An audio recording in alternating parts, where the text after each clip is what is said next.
New year, new you. I know, that's the time of year that we're in. It's January, the gyms are packed, everyone's got a goal, specifically health goal. People are doing dry January, people are trying to lose weight, people are trying to gain muscle. But I'm going to talk today about 3 reasons why New Year's resolutions don't stick and what you can do about it so that you can make sure that your New Year's resolutions are going to stick this time around, not only for 3 months, 4 months, but for life. Let's jump into the first reason why New Year's resolutions just don't seem to stick. And the number one reason is your goals are too big or too vague. You're not being specific in terms of your goals. So some common examples are, I want to lose weight. I'm going to get fit this year. I want to build some muscle, right? Think about anything that you hear other people say this time around. I want to better my life. I want to change my life. They're not specific. They're very big goals, but they're also very vague. And so what you can do to combat that is to just get more specific with what it is about those goals that you want to achieve. So instead of saying, I want to lose weight, let's say I want to lose 15 pounds or 10 pounds or whatever it is. Put a number to it, right? Instead of saying, I want to gain more muscle, say, I want to gain 10 pounds of muscle this year, or I want to gain 2 pounds of muscle in January, right? So try to be specific with your goals. Try to make sure that what you have is something that's measurable, that is realistic, and it's something that you can really attain, because you don't want to make a goal that's so stretched out that it kind of overwhelms you, right? But you also want to make a goal that's challenging. And so if you guys have heard of SMART goals, those are one way of doing it, right? SMART meaning specific, S is for specific, M is for measurable, A is for achievable, something that's achievable, R is something that's relevant and realistic, relevant to your overall goals, and then T means that it has a timeline bound to it, that it's time bound. So you're giving yourself a specific amount of time to reach that goal. So if you make SMART goals and you implement each and every one of those things, then you're gonna get a specific goal that you can measure, such as I want to lose 15 pounds this year, right? The other thing that you can do to make sure that your goals aren't just big, vague goals is you can break it down into smaller, different steps. So be specific on not only your goal of losing 15 pounds, but then be specific on what specific steps you're going to take to get there. So, for example, I have a couple of notes here. Start with small habits like drinking your body weight in water every day in ounces. So that's something that's going to help you lose weight, right? Drinking enough water so that maybe you're feeling more full, eating enough protein so that maybe you're feeling more full, things like that, right? Setting a specific amount of time for exercise. So you want to make sure that you get specific with and break things down into smaller steps so that you can actually achieve those. The other thing is you can say, I'm going to commit to 2 to 3 workout sessions a week, right? Don't go so big that you're going to overwhelm yourself. If you're going to the gym 0 times a week right now, don't tell yourself you're going to show up 3, 4, 5 times a week. Tell yourself you're going to go once or twice a week. Get consistent with that, and then move on, and then add another day if necessary. But don't go from 0 to 100. It's not realistic. You're going to fail, and you're going to fall into the same trap that most people this time of year are doing. They go from 0 to 100. They're not working out. They're not doing anything, and all of a sudden they think they're going to buy a plan online and they're going to, kind of achieve everything and all of their goals by hitting that plan to a T every single day. It's just not going to happen. It's not realistic. So why set yourself up for failure by giving yourself a plan that's not realistic? The other thing that you can do is you can track your progress weekly, right? Make sure that you're tracking your progress against what you said you were going to do. If you were going to go to the gym twice a week and you only went once, talk about what got in the way of you going that second time. And for that next week, think about how you brainstorm ideas on how you can get around so that you can make sure that you get that second day in. So all of these things are specific small steps that are part of that bigger goal of saying, I'm going to lose 15 pounds or I'm going to gain 10 pounds of muscle, right? Whatever it is, be specific and set some smaller actionable steps to get you to that goal. One last note on that. Remember that consistency is more important than perfection. The idea here is not to be perfect. While you're trying to lose those 15 pounds or gain those 10 pounds of muscle, whatever it is that you're trying to do in the new year and with your New Year's resolutions, The more important aspect is to be consistent with whatever it is that you do, not to be perfect, right? If you hold yourself to the standard of perfection, you will fail, guaranteed. Everybody fails. No one's perfect. So why hold yourself to that standard? So what you want to do instead is you want to make sure that you focus on being consistent. And that's why I say start small, build consistency, and then add on from there. The second thing that you can do to make sure that you don't fall into this trap of your New Year's resolutions kind of not sticking and just kind of forgetting about everything and feeling bad about yourself for not hitting your goals is you're lacking a real plan, right? So this kind of ties into the first one. So you're lacking a real plan. You have to establish a plan. This goes into more specifics about how you lay out your days and your week so that you have a plan to get to your 15-pound goal. So first of all, we're not talking about this big vague goal because we covered number one that we want to be more specific. So we're going from a big vague goal to I want to lose 15 pounds. I want to lose X number of pounds. I want to gain X number of pounds of muscle, right? And then in this second step, we're developing a plan. And so what that means is, what am I going to do? What are the steps that I'm going to do in order to get myself to that goal, right? Am I going to schedule it into my calendar, for example, which is a great idea. Workouts Mondays and Wednesdays, okay, it's scheduled in my calendar. I know that it's around work and around family responsibilities, so I know I'm going to be able to get there. I know that I'm considering driving time if you have to drive to a gym. I know that I'm considering weather, if weather's going to be bad and you live in a cold city or it's going to be raining outside. Whatever the case is, think about all of these different distractions, traffic, family obligations, everything that can get in the way. Think about all of that stuff, work stuff, happy hours, whatever. And then plan it around that. Make sure that you put it into your calendar and that you stick to that.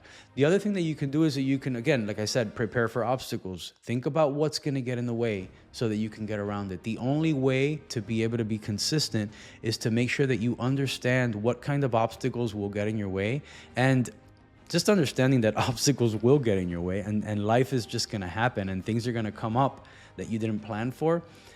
Just almost plan for the unexpected and just realize that it's not going to be perfect. But if you have a plan to deal with the unexpected, then you're going to be okay. And most of the time you'll be able to be consistent. And then the other thing I'll say is, again, track your progress, get a journal. Whether it's an online app that you're using on your phone or whether it's like me where I like to just kind of jot down on a journal what I lifted every single day or what I lifted 3 times a week and did I run, did I do cardio that day, how much weight did I lift, how many reps did I do. All of that stuff I track because I know that if I do 1 extra rep or if I do 5 pounds heavier, then that's progress and that makes me feel good about my progress. So track your progress because that's how you're going to see progress and how you're going to know that you're getting ahead and getting closer to your goals. One last note on having a plan. Look, you're going to be motivated like everyone else in the new year. And so you have to understand that motivation is not going to be there every day. It might be there for the first couple of weeks. It might be there for the first month if you're lucky. But eventually, motivation will not be there. And that's where you need to develop discipline. The discipline to be able to show up and to be able to choose the right things when it comes to meals. Go to the gym the number of times that you said you were going to go per week. All of that stuff requires discipline. And so while motivation is there, it's easy to kind of hang on and rely on motivation.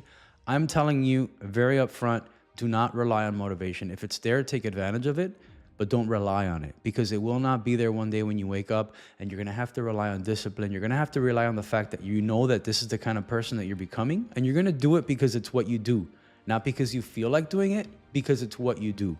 That's what's going to get you to develop consistency over time.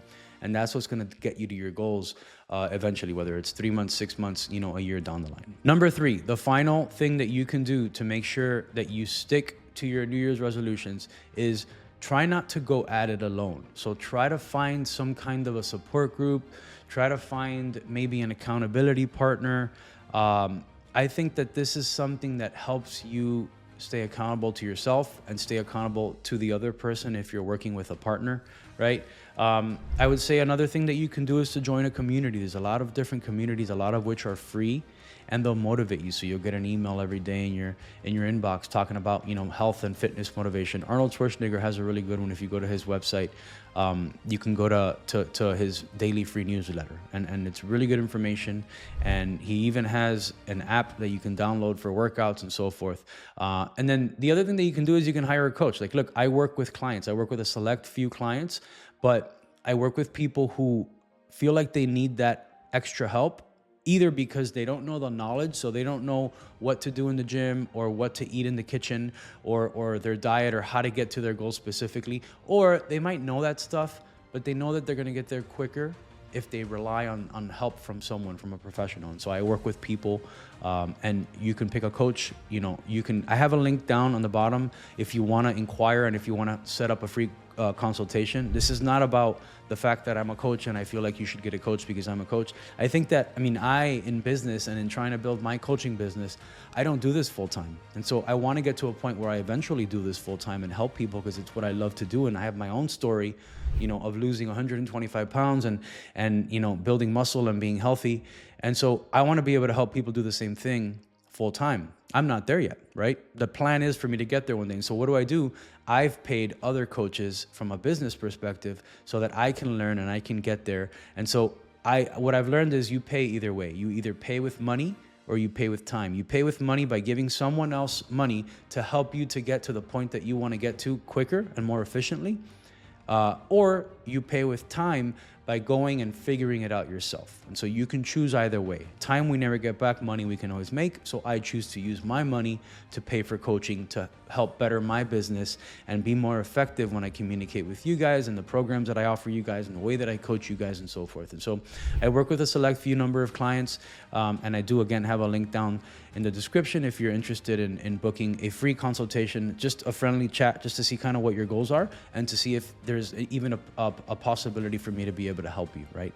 And then what I'll say is, having a support system, whatever it is, whether it's a coach that you're accountable to, that you're talking to on a weekly, daily basis, whatever it is, whether it's an accountability partner, maybe your spouse, maybe a friend at work, whoever it is, you feel like you're in it together with someone, right? If you have a community online or if you have a community of people at work and all of you guys are going and working out together, you feel like you're a part of something. You feel like you're doing it together.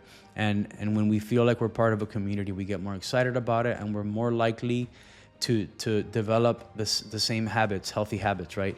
I do strongly believe that you are the average of the 5 people that you spend the most amount of time with. If you're lucky enough to have someone in your core five circle, of friends or, group of people that are around you that is into health and fitness, I would call them up and rely on them and ask them questions and say, hey, I have this goal.